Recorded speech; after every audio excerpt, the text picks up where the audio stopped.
வணக்கம். இந்த விமர்சனம் வந்து யாருடைய மனதையும் புண்படுத்துவதற்காக பண்ணப்பட்ட ஒரு விமர்சனம் அல்ல, ஒரு படத்தை பற்றிய விமர்சனம்.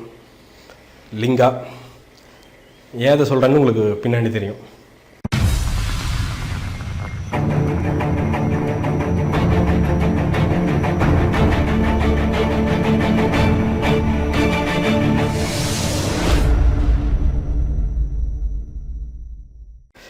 சரி, விமர்சனத்துக்குள்ளே போவோம். படத்தினுடைய பாசிட்டிவ், மிகப்பெரிய பாசிட்டிவ், நம்மளுடைய பர்த்டே பாய் ரஜினி சார் தான்.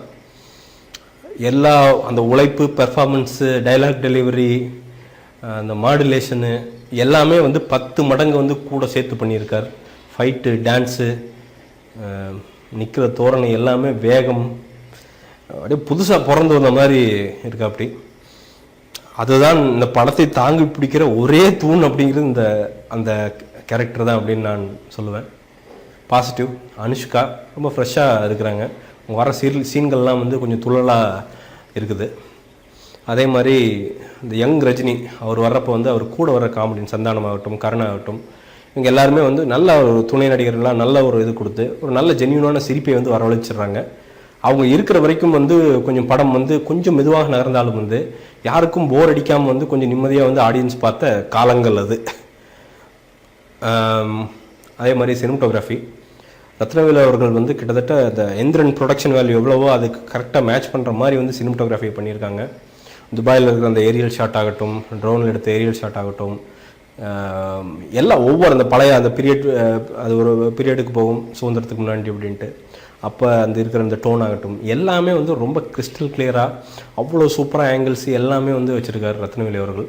ஸோ பாராட்டுக்கள், நிச்சயமாக பாராட்டப்பட வேண்டிய ஒரு மனிதர்.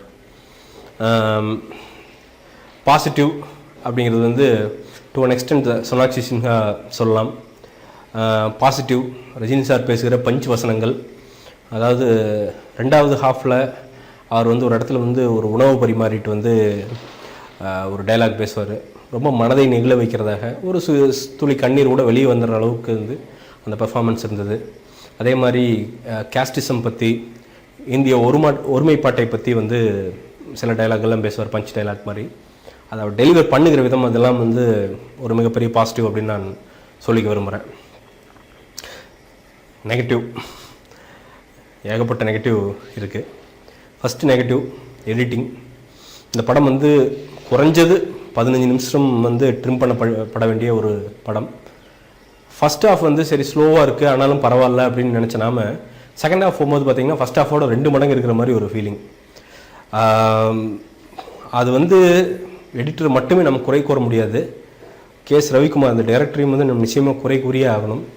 ஏன்னா ரஜினி சார் என்கிற ஒரு கமர்ஷியல், எப்படி சொல்கிறது, கமர்ஷியலோட பீக் அவர் தான் அப்படின்னு சொல்லிடலாம். அவ்வளோ பெரிய பிஸ்னஸ் இங்கே நடந்திருக்கிறப்போ இப்படி ஒரு சப்ஜெக்டை அவர் சூஸ் பண்ணதே தப்பு அப்படின்னு நான் சொல்லுவேன்.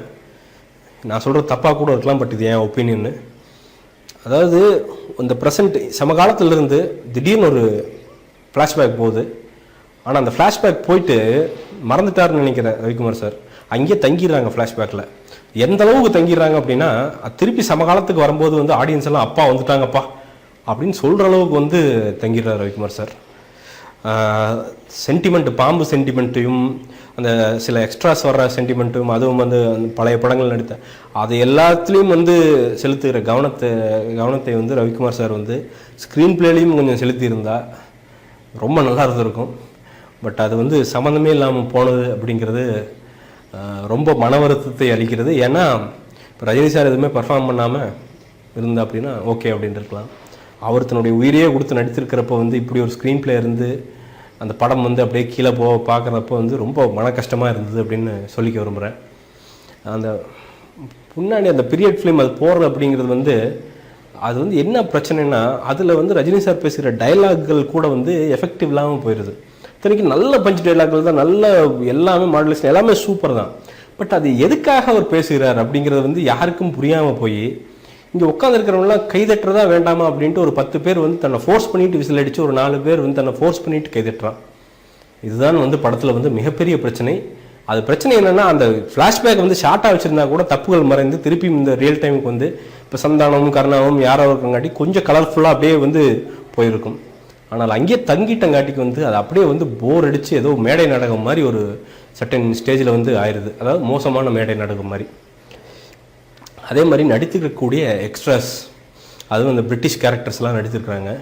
அவன் டைலாக் டெலிவரிலாம் பார்த்தா சிரிப்பு வந்துடுது. அவன் தமிழ் பேசுகிறதும் சரி, அது நம்மளால் கொண்டு வரவே முடியாது. அது ரொம்ப கஷ்டம். அது ரொம்ப ரேராக தான் வந்து அந்த பர்ஃபார்மன்ஸ் வந்து வெளில கொண்டு வர முடியும். அப்படிங்கிறப்போ அதை ஏன் போய் அது ஒரு இங்கிலீஷ்காரனுக்கு ஒரு கேரக்டர், மெயின் கேரக்டர், அவன் சும்மா ஒரு கிட்டத்தட்ட வந்து ஒரு மணி நேரம் வந்து படத்தை வந்து ஆக்குபை பண்ணுறான். வந்துட்டு போயிட்டே இருக்கிறான். பட் அது என்ன வேல்யூ அப்படின்னு கேட்டிங்கன்னா, அந்த படத்துக்கு என்ன வேல்யூன்னு கேட்டிங்கன்னா 0 வேல்யூ. அவன் நடிக்கிறது எல்லாமே வந்து ரொம்ப செயற்கைத்தனமாக இருந்தது. ஸோ ஒரு ஃபார்மிடபிள் வில்லன் அப்படிங்கிறது ரஜினிக்கு வந்து இந்த படத்தில் இல்லை அப்படிங்கிறதே வந்து மிகப்பெரிய ஒரு மைனஸு. அது மற்ற நடித்திருக்கக்கூடிய எக்ஸ்ட்ராஸும் சரி, அவங்க பெர்ஃபார்மன்ஸுமே வந்து சும்மா ஷார்ட்டுக்கு டப்புன்னு வந்துட்டு போகிறாங்களே தவிர ஒரு எப்படி சொல்கிறது, எல்லாத்தையும் போட்டு அந்த வெளிக்கொண்டு வருது. இப்போ ராதாரவி இருக்கார், அவருடைய நடிப்பு நல்லா இருக்குதுன்னு சொல்லலாம்.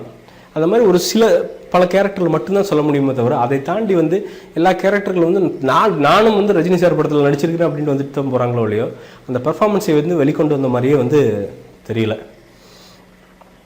ஆக மொத்தத்தில்ங்க இந்த படம் மொத்தமாக பார்க்கும்போது வந்து அப்படியே ஸ்லோவாக அப்படியே மெதுவாக ஆற்றில் நகர்கிற ஒரு மிகப்பெரிய படகை போல தான் வந்து நமக்கு வந்து ஃபீல் ஆகுது. ரஹ்மான் சாருடைய இசை, பின்னணி இசை ஏதோ கடமைக்கு போட்ட மாதிரி இருக்குது. அதில் அவரை மட்டும் தப்பு சொல்கிறதா இல்லை வந்து ரவிக்குமார் சாரையும் தப்பு சொல்கிறதான்னு எனக்கு தெரியல. ஏன்னா எந்த ஒரு சீனுமே வந்து மிகப்பெரிய பில்டப்லாம் எதுவும் பண்ணப்படலை. அப்படிங்கிறப்போ அவருக்கான ரஹ்மான் சாருக்கான தீனி வந்து இருந்திருக்காது அப்படிங்கிறது என்னுடைய கணிப்பு. அதங்காட்டிக்கு வந்து பின்னணி இசை அப்படிங்கிறது வந்து ரொம்ப சாதாரணமாக எதுவுமே வந்து தனியாக எடுத்து தெரியாத அளவுக்கு வந்து இருந்தது அப்படிங்கிறத சொல்லிக்க விரும்புகிறேன்.